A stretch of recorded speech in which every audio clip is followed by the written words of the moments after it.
Jim Klauck, aka Checker Pro Joe, here on the Checker Pro radio show. This show can be heard and seen worldwide. And I have my favorite attic efficiency guy. I've known this guy for a long time. His name is Adam Greer from the Wise Attic. Adam, how are you? I'm doing great. You're making me blush, but hey, I'm good. Well, you're How gonna are you? match you'll match your shirt now.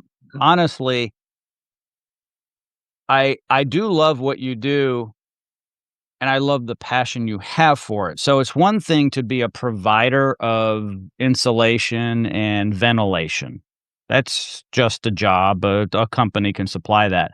But it's different when someone's gone as far as writing a book about it and caring so much for their customers about it. And that's really why I love what you do, because no matter what you do in anything you've done in home service, you've put the customer first. Yes, that is in all that I do. I want Mm. to put, another company as well. It doesn't matter what I'm doing. Customer people are first. Yep, and I just wanted to get that out there out front to let people know the kind of person you are. So a question has come in, why the attic is the most overlooked space in the home. So someone says, "Why is that?" And, it's interesting because a lot of people don't go in their attic. They know what an attic is, they think they have one, and they think there might be some utilities up there, but they're not so sure. What's the answer to the question? There's really all kinds of ways to go about this, but the biggest thing is just out of sight, out of mind. Mhm. Myself, I came from California. I grew up on the West Coast. I knew there was something above my ceiling, but we never even considered attics. I never went in one ever in my whole California history. And even a lot of our houses in California they're off the ground, so we have a crawl space under the home for our utilities, things like that. So a lot of Californians have moved to Texas, right? But I think that's a lot of people just come to Texas. There's an attic. Who cares? Who knows? Mm. It's just something you don't think about, and you just once in a while you get your HVAC guy up there to fix it so you're not hot. But that's the biggest thing is it's just out of sight, out of mind. We don't consider inspections. It should have a yearly inspection just like everything else. It's one of those things that, water leaks, you don't know it's a leak till your ceiling's got a stain on it. Well, there was inspections, regular maintenance, then you would know before it becomes a bigger problem. But it's up there. It's that dark dungeon that nobody goes into and wants to go into. So A lot of people think it might be a place to store things. I wouldn't recommend that in our climate. It really is an active, space. it's an active furnace. Well, yes. Um, if it's designed properly, it is designed to have ventilation, and it can be passive ventilation or it can be active ventilation, but either way, ambient air from the outside of your home needs to, at some rate, and there's mathematics behind this, I know you know the formulas, at some rate, that air should be exchanged, because when you go into your attic and it's 138 degrees in the attic or hotter, but it's only 95 outside, that's a problem. Yeah. Yeah, you want as many air exchanges in the attic per hour as you possibly can get. And so every different type of from static to mechanical exchanges a certain amount of air. And you just have to go in, figure out what the square footage is, what the height is. You have to do all these figures and then decide how much air needs to really move to that attic and then provide the appropriate ventilation system.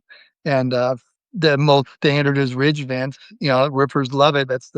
But that is the worst ventilation that's out there as far as efficiency. Mhm. So it's just low circulation. And so, obviously we recommend installing fans, mechanical, and we use solar fans specifically. And so, for example, our 30-watt solar fan exchanges air 30, sorry, 6 times per hour. Mm. And that's a lot of air movement through there. And you can potentially have that ambient temperature, be within 10, 15 degrees of the ambient temperature in the attic versus 140, 150 if you're not moving the air. So a lot involved, but getting the air in there is your biggest combator against the attic efficiency. Yep, and I have one of those 30-watt solar attic fans, and, it runs every day automatically. It has a humidistat, a thermostat, automatically comes on at night. It shuts down because there is no solar power, which is fine, though, because we're cool at night. It's a great product.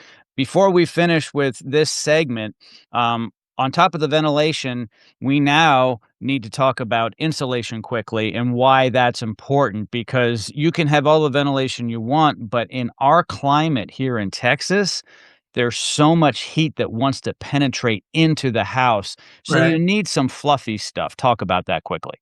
Yeah, you want a buffer between your living space and your attic space. Mm, Really, that's what insulation is. It's a heat sponge.